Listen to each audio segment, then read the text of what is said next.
Hello, everybody.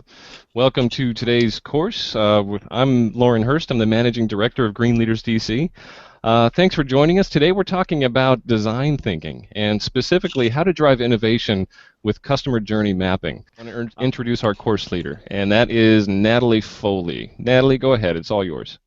Yeah. Hey, guys. Thanks so much for inviting me to be part of the conversation. It's just really fun. I've heard a mentor once say that you teach what you most want to learn, and one of the big principles of design thinking is that you're never finished learning and you can always iterate and make things better. So what's fun is being able to talk about our point of view and tools and methods that we use and then hear how people react and think about ways to apply or poke holes in it. So I really welcome you all to do that today. So peer insight, and thank you, Shuka, for the very kind introduction. For us being pioneers. We are an innovation consulting firm, and we're based here in DC over at Eastern Market. And as Lauren said, innovation is a very cool word right now. So what does that really mean? What do we wake up every day and do? And our mission and what drives us in our work is that we empower leaders to fearlessly explore new services, standing up new things. And that's really what innovation is about, and we use design thinking mostly to do that, because when you're standing up something new, you're moving into an unknown territory, and that's what we think of as innovation. It's not that you know what you don't know anything. You're moving into something completely new, and so that's what's neat is design thinking is a problem-solving tool that's optimized for the unknown. There's other tools that we all know and love. If any of you have MBAs or just even working in organizations, they typically use kind of more analytical problem-solving tools. Those are awesome too. This is just a complementary tool that's best used when you just don't have a clue of who your customer are, what you want to provide to them, all that good stuff. So design thinking is a process. That's what's fun about it. It's not this magic behind, if you're moving to the unknown and I want to have a new idea, that I need to be a creative person to do that. You don't. What you need to do, and Shuka said this really well, is be obsessed with the person that you're trying to serve. And Adrian, you probably have heard a lot about this, and Lean Startup is a very similar methodology of just always being obsessed with what your customer wants and what this person needs, and then fill that need. So you don't have to come up with some new idea, you just have to listen really well. And so the process, the way that we see the innovation journey is through these series of 4 questions. You start with maybe a hunch or a question, and then you start with what is. And the tool that we'll look at today sits in this space. This what is really important. It's a real empathetic listening to your customer's reality, not what you want their reality to be or what you're selling them or providing. It's what is the lay of the land. Then you move, as it is indicated by kind of the stretched out sine wave, into what if, and that's really going broadly to say, what are all the possibilities? Where this is a time to ideate and brainstorm. You converge into what wows. You pick a few things from all these brainstormed ideas to say, I really feel good about moving forward with these 2 or 3, but I want to know what wows my customers, so I'm going to go back and talk to them. So you get this kind of iterative thing of you're never really ever done talking to your user. You really want to find out what wows them. And then what works is saying, I need to run some experiments in the marketplace. I need to continue to test this. And this is a huge temptation for most organizations that have been around, even more than 5 years, is to just skip over any continual testing and just move right into, well, I'm just going to launch this. But we love this sort of iterative, constant testing. That's kind of how we view the world. Okay, so I'm going to ask y'all to do a quick exercise. If you have Post-it notes handy, we love Post-it notes in design thinking, but it's okay if you don't have them. Even if you have a piece of paper, that's fine too. If you can think about an experience you had recently that just really stunk, think about that, and it can be anything, preferably not like a relationship issue, but something more like you're entering into a service or something that was offered to you. That can be the metro ride to work, whatever the case may be. Just think about something that was just crummy. Write out the 5 steps that happened along that way. So I'll use a really classic example of airplane flying. So I showed up at the airport and the line to get through the TSA was really long.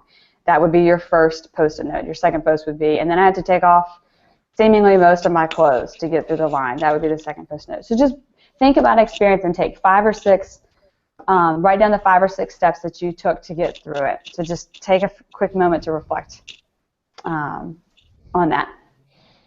I should have some music. I think the airport is. You could probably think of several experiences at the airport. That's a rich ground for bad experiences, I think, these days. It very much is. Okay, so here is Shoka's heart breaking at the check-in.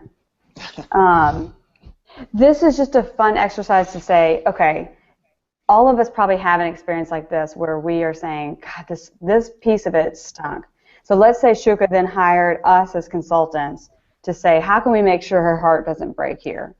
Y'all jump in and give me some ways that we can make sure that Shoka's heart doesn't break at this point. You're just totally brainstorming. What are some things that you think the airport could do to help that situation? Well, I tell you, as far as what the airport can do, I'm not quite sure because they're so driven by regulations. But I would just think that from an individual perspective, you would really want to prepare yourself for any eventuality. Consider all the different options, all the different things that could go wrong, and then prepare for each one of those eventualities. Have sort of like a contingency plan in place. Okay. Anybody else have any other ideas? Like we could give everybody free coffee as they wait in line.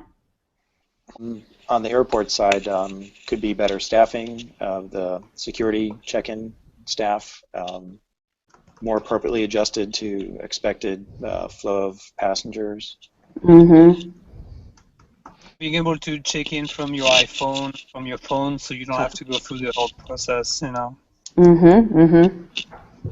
So this is great. So how do you think, we've just spent 1 minute and brainstormed a whole bunch of solutions. How is it so difficult for different organizations to do this when they say, how is it that it's so hard to understand where am I breaking my customers' hearts? Something a coach told me once was, do you know what the process is? And right. can't figure out what's wrong if you don't know what the process is. Very true. Yeah. Mm-hmm. And this was just a really quick exercise. I'm going to stop sharing the screen, or actually I'm going to share a different screen to get you on the mindset of your user, of your customer. Because so often it's easy for us to describe and understand the flow of a process that we're going through, but when we step into other shoes and we're thinking so much about our organization and what we want, we often will lose sight of our customer, or we'll see them more as a data point and not necessarily how they are flowing experiencing our journey. Can y'all see? So a customer experience map, or a journey map as you might call it, is exactly as the name implies. It's literally a visual representation of a customer's journey through an experience. And what's interesting about it, like I said, is it's not what you want their experience to be. So you can certainly map what you would like their experience to be, but you're really wanting to get at how is my customer using it. And so if you look at this, Shuka could be this blue dot as she journeys through the process of getting from her car into the gate. And oftentimes what's important with the journey is you want to start actually maybe even much further. Like when Shuka first decides, I need to travel somewhere, the journey really literally starts then and can get all the way to, okay, I've finally gotten to my hotel or the conference or whatever it is on the other side of that airline travel. But it's really a visual flow. Oftentimes it is kind of chronological, but it can be, you can use a lot of different types of flows. The most important thing to do is think about the highs and lows. And when we say highs and lows with journey mapping, it's always about someone's emotional highs and lows. We would love to be the rational creatures as humans that we think we are in terms of decision making and how we process information. And thank goodness the field of neuroscience and behavior science is so hot right now because we're really trying to dig into more of how do we make decisions. And it is not rational to spend 45 minutes on Pinterest when you're not an interior decorator, but that is what you find yourself doing. And it's not a rational decision for Apple to pay as much square footage as it does for stores to sell tiny little items, but it does because it's creating an experience. So we know much more stronger than we ever have that people are emotional creatures and we're processing experiences through that lens. So truly understanding and asking your customers about their highs and lows is important so that we really understand those lows and can get ahead of them and we understand what is causing these highs. So that is really kind of the essence of what what a journey map is. It's a visual representation. What's interesting on this next slide is what it's trying to switch your focus on is what is my customer trying to do? This is an individual with hopes and dreams and challenges, and they have what we call a job to be done that they happen to be using your service to do. And you've heard that old analogy of someone never buys a drill. They're trying to make a hole, or if they're trying to actually hang a picture, they can do it in a lot of different ways rather than, just a nail and a hammer.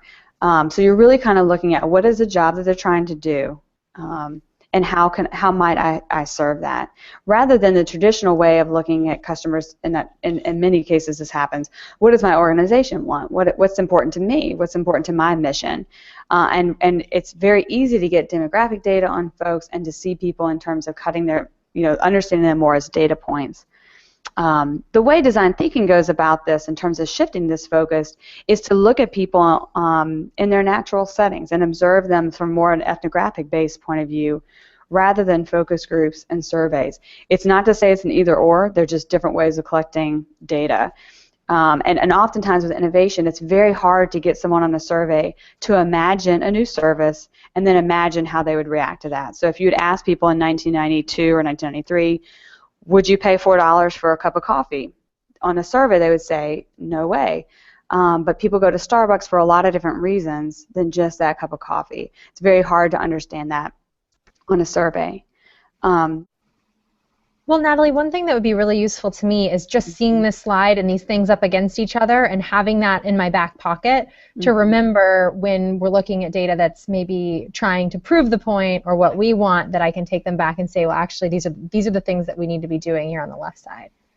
Yeah, exactly. And that's a great point. Again, like I said earlier, it's not an either or, so it's not like, wow, your survey that you just spent a lot of money on and time isn't worth it. It's just a different data pool, and maybe for the same question that you started out trying to learn more about, or maybe not. But so it's really kind of framing it as like a non-threatening, like this isn't like we have to stop doing all surveys and focus groups.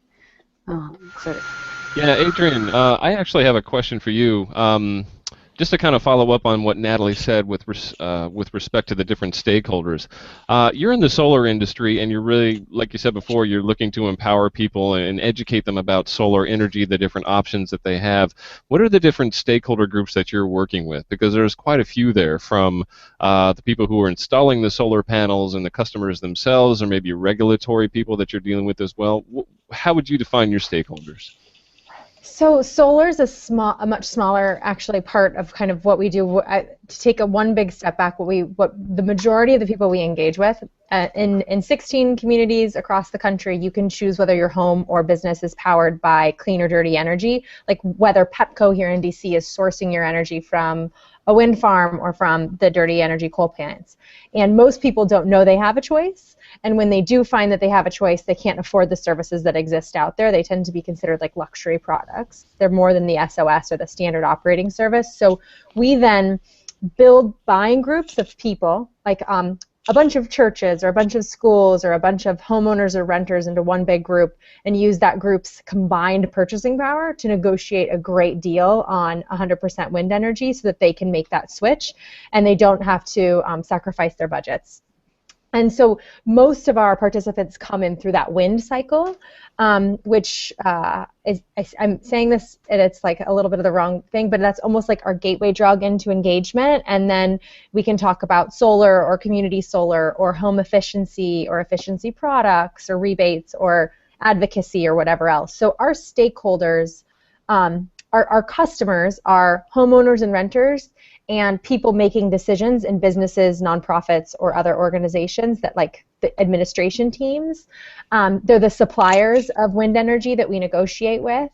And a lot of times they are umbrella organizations that help us access those customers or participants. Like we work with an organization called Interfaith Power and Light that really gets a lot of the faith-based institutions that have a moral affinity with sustainability into one group, and we work with them as an MOU partner to access some of those churches.